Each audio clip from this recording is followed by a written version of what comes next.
Ask you about this. So I have, well, for various reasons, my wife is not drinking for the next 9 months.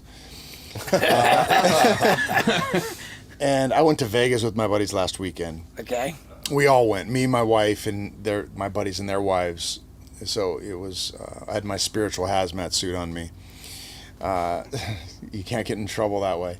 But, you know, I decided after this trip that I am done with her too, with the drinking too. And I got to admit, it's been like 4 days. And I'm not a heavy drinker, but I do like to have a drink.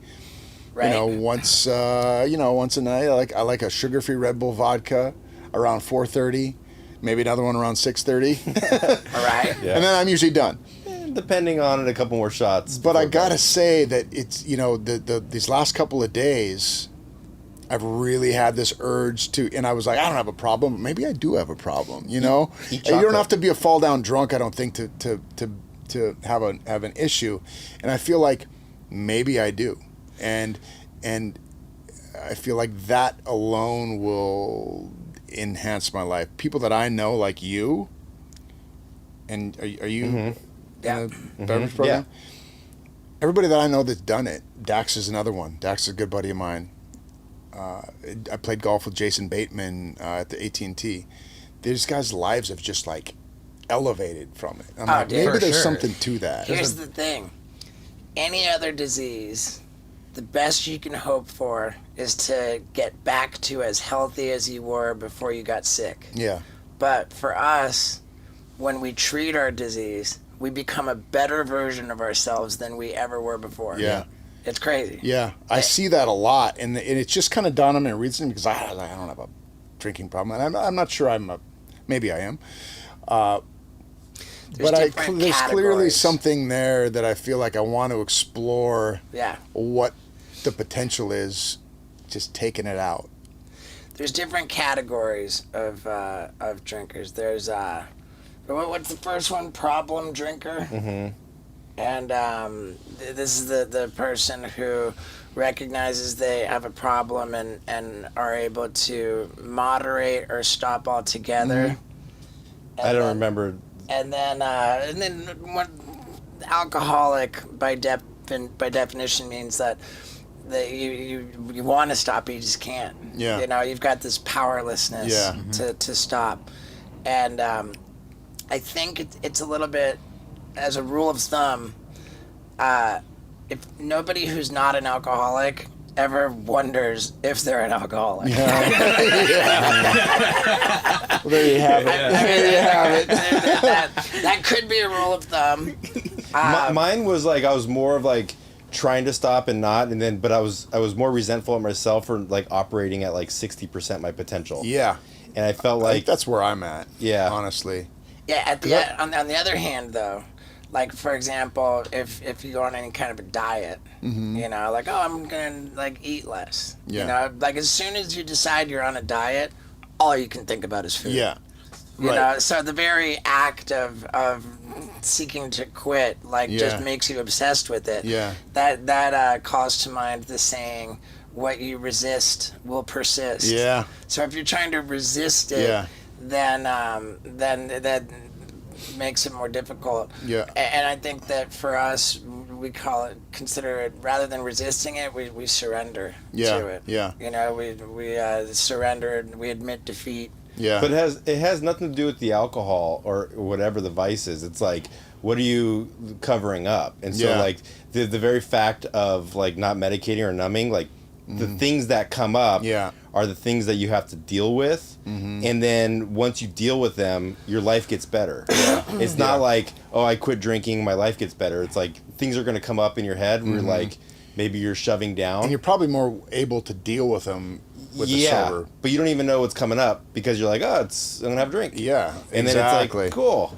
But then as it comes up, you're like, oh, fuck, what is that? And then, you know, it might be like a fear of directing or whatever the next week. It's like, then once you're like, oh, wait, what is that? And then you're like, it's plaguing me. And you start talking about it. And then you talk to somebody and it actually has something to do with something else that you fix. That's why your life gets, because the ripple effect off that root cause. is what makes it better. Yeah. It's like the thing on the desk with the balls that are hanging. Like you pull back one ball, and then you let it go, but it's actually like the fourth ball down that pops off. Yeah, you know, right, what's kicking off isn't the actual issue. It's something underneath. Yeah. I always wish I this alcoholic I am is like I always wish that I worked the steps of the 12-step program before I quit drinking. So my life could have gotten better and I could have still drank. I was always like, fuck, why didn't I do this like when I was like 18? Because then I could still drink and have a good, but like, that's not. Yeah, mine's never been the guy who wakes up in the morning and has to continue. Right. But it is something that, I've become accustomed to having a drink. And I've realized recently that it's holding me back, and it's numbing me out to a point where I'm not as present as I need to be. Or I'm not as creative as I could be, and I'll be a better. I'm hoping because of this and dealing with the stuff that will come up, and it is coming up now because the last few nights I'm like, this is normally when I go, but what I've done is I've just gone and done yoga instead, or I've gone and worked out instead. So I'm trying to do things to replace that 3-hour gap where I would normally be craving they say like in the first couple weeks when you quit drinking and you have that urge, have a piece of chocolate because the sugar is the same sugar that your body's craving.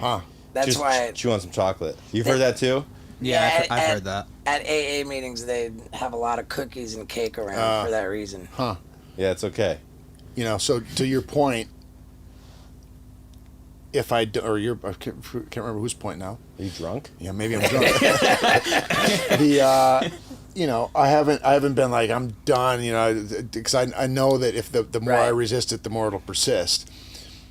So it's like I'm just gonna try this till January, and hopefully by that time I'll be past it and I'll have enough distance between me and it that I won't need it. And I'm hoping that I get to a place, the idea of never having one again is a little bit freaky to me, but just taking a break from it for a while and doing the work to support it, I think will help. Yeah, it's something that helped me. It said, if you imagined, all of the laundry that, for the rest of your life, it'd be, man, there's a lot of laundry, but just do one load at a time. Do you drink during the buddy games? Oh, yeah. So you probably think ahead, like, fuck, well, I'm not going to be able to drink at that buddy game. Yeah, it's true. I mean, it's like the lake, I spent a lot of time at my lake cabin, and there's always a bush light. Yeah, for sure. It sounds like it sounds like the scariest situation to me, because I consider myself so lucky that it got as bad as it did that I just had to address it. Yeah. Like the way that I was could not continue. Yeah. It just needed to be addressed. It was urgent. And as a result, because I addressed it, here I've been able to free up so much time and get super focused and make less mistakes. And, But do you think you would have addressed it if Knoxville and them didn't come and? I mean, dude, I was out of gas at the end of the run. Weren't you trying to trying to throw yourself off a building for a stunt? It was all bad. What scares me is the idea of it, of kind of having alcoholism, just a little bit, just enough to interfere with, your life, interfere with your relationships, slow you down, like kind of walking in quicksand a little bit. Yeah. But it's not so bad that it needs to be addressed, so it just goes on and on and on. Yeah. I feel like I know people who have just had years kind of slip through their fingers, and then the years turn into decades, and the next thing you know, you're old, and you're thinking, man, I didn't operate at my highest potential. Yeah. So, it took me a while to quit drinking because I was like, oh, there's a wedding in 2 weeks. Yeah. Or there's a friend going away. So but there's always something. Yeah. But then again, I think it's worth noting that you're evidently doing pretty well. I think that. But it's relative because he's probably like, what's my potential if I'm doing this well? Yeah, maybe. I mean, I am able to accomplish things, but I'm not operating as efficiently as I should be or could be. You feel like you're eating soup with a fork? Kind of. I'm still getting full. I'm still getting stuff done, but not as clear-headed as I need to be. You know, I'm a little bit slow in the morning, or I'm, not as present as I should be as a father, which really bums me out. I'm a good dad, but I feel like I could be a really good dad if I were. Yeah. How old's your kid now? 9. Ooh, okay. That's I mean that's important. Yeah. In our beverage program, the literature is pretty clear that if you think you have a problem, like this is how it works. Yeah. But if you're not sure, then go give it another try. Yeah. But if you find yourself going around the loop where you don't want to drink and I went and did it, and then you're going, then maybe think about like actually following the path laid out in the book of the beverage program. Yeah. Yes, you probably didn't see this interview going this direction, did you? Whatever, it's all good. It seems to happen quite a bit with us, I think. We love it. Like I'm pretty careful about just like if it comes up organically, I'm happy to talk about it, but I don't wave the flag. I don't lead with it. It's never my primary purpose. Well, I think between us, we have 30 years here, right? Yeah. We have 15, 10, 5. 5, yeah. 30, 5, 10, 15. You're 15 years clean now? Yeah. Wow. Damn. And it's crazy, huh? That is nuts. Next thing you know, you're the same age as old people.